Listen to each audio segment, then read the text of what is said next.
एक गांव में एक आदमी रहता था जो कि बहुत गरीब था। हर वक्त वो आदमी ये सोचा करता था कि मेरी ज़िंदगी कब बदलेगी और कब मैं इस गरीबी से बाहर निकलूँगा। तो एक बार उसके पड़ोसी वाले गांव में एक बाबा आए हुए थे जो कि हर किसी के सवाल का जवाब दे रहे थे। ये आदमी भी अपने सवाल का जवाब जानने के लिए अपने गांव से उस गांव के लिए जंगल के रास्ते से निकल गया। जब ये आदमी जंगल के रास्ते से जा रहा था तो अंधेरा काफ़ी हो चुका था। इसे जंगल में एक घर दिखाई दिया जो कि बहुत बड़ा और आलीशान घर था। इस आदमी ने वहाँ रात गुजारने के लिए उस घर के मालिक से इजाज़त ले ली। उस घर के मालिक ने आदमी से पूछा कि तुम उस गांव में किससे मिलने जा रहे हो। तो आदमी ने कहा कि मैं एक बाबा से अपने सवाल का जवाब पूछने जा रहा हूँ। ये सुनने के बाद घर के मालिक ने आदमी से कहा कि तुम उन बाबा से मेरा भी एक सवाल पूछना। मेरी बेटी 20 साल की है और वो गूंगी है। तुम उन बाबा से पूछना कि वो कब बोलना शुरू करेंगे।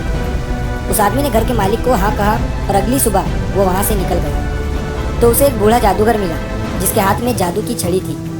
उस बूढ़े जादूगर ने आदमी से पूछा कि तुम कहाँ जा रहे हो। आदमी ने जवाब दिया कि मैं एक बाबा से अपने सवाल का जवाब पूछने जा रहा हूँ। बूढ़े जादूगर ने कहा कि तुम उन बाबा से ये भी पूछना कि मैं स्वर्ग में कब जाऊँगा। वो आदमी हाँ कहकर वहाँ से चला गया। थोड़ी दूर जाने के बाद आदमी को एक बड़ा सा कछुआ दिखा जो कि ड्रैगन बनने की कोशिश कर रहा था। उसने भी आदमी से पूछा कि तुम कहाँ जा रहे हो। आदमी ने उसे भी कहा कि मैं एक बाबा से अपने सवाल का जवाब पूछने जा रहा हूँ। तो कछुए ने भी आदमी से कहा कि तुम उन बाबा से ये भी पूछना कि मैं ड्रैगन कब बनूंगा। आदमी कछुए को हाँ कहकर वहाँ से चला गया। जब ये आदमी उन बाबा के पास पहुँचा तो बाबा ने आदमी से कहा कि तुम मुझसे कोई भी 3 ही सवाल पूछ सकते हो। अब आदमी सोच में पड़ गया कि मैं अपना सवाल पूछूं या उन तीनों का। आदमी ने सोचा मेरा सवाल तो ये था कि मैं गरीबी से कब बाहर निकलूंगा। मेरी प्रॉब्लम तो बहुत ही छोटी है, मैं उन तीनों के सवाल ही पूछ लेता हूँ।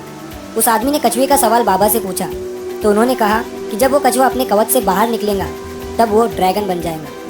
फिर आदमी ने उस बूढ़े जादूगर का सवाल बाबा से पूछा तो बाबा ने कहा कि जब वो जादूगर अपनी जादू की छड़ी किसी दूसरे को दे देगा तब वो स्वर्ग में चला जाएगा। फिर आदमी ने उस घर के मालिक का सवाल बाबा से पूछा तो बाबा ने कहा कि जब उसकी बेटी को उसका जीवन साथी मिल जाएगा तब वो बोलना शुरू कर देंगे। वो आदमी इन तीनों सवालों के जवाब लेकर उसी रास्ते से चला गया। जब वो कछुए से मिला तो कछुए को अपना कवच छोड़ने को कहा। जैसे ही कछुए ने अपना कवच छोड़ा तो वो ड्रैगन बन गया। कछुए के कवच से बहुत सारे मोती निकले जो उस आदमी को मिले। फिर वो उस बूढ़े जादूगर से मिला जो स्वर्ग जाना चाहता था। आदमी ने उस बूढ़े जादूगर को अपनी छड़ी किसी दूसरे को देने के लिए कहा। उस बूढ़े जादूगर ने अपनी छड़ी उसी आदमी को दे दी और जैसे ही उसने छड़ी दी वो स्वर्ग में चला गया।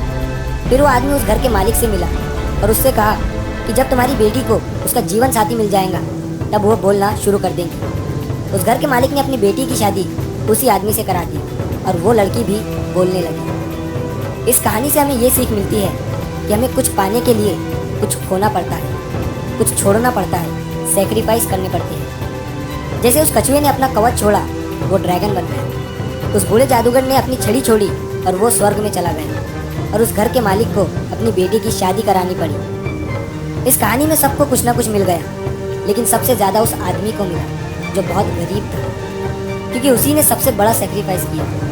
वो आदमी इतने दूर से अपने सवाल का जवाब पूछने गया था, लेकिन उसने अपने सवाल को साइड में रखकर उन तीनों के सवाल को पूछा। उसी आदमी ने सबसे बड़ा त्याग किया, सबसे बड़ा सेक्रीफाइस किया। याद रखिए, बड़ी कामयाबी पाने के लिए बड़े सेक्रीफाइस करने पड़ते हैं।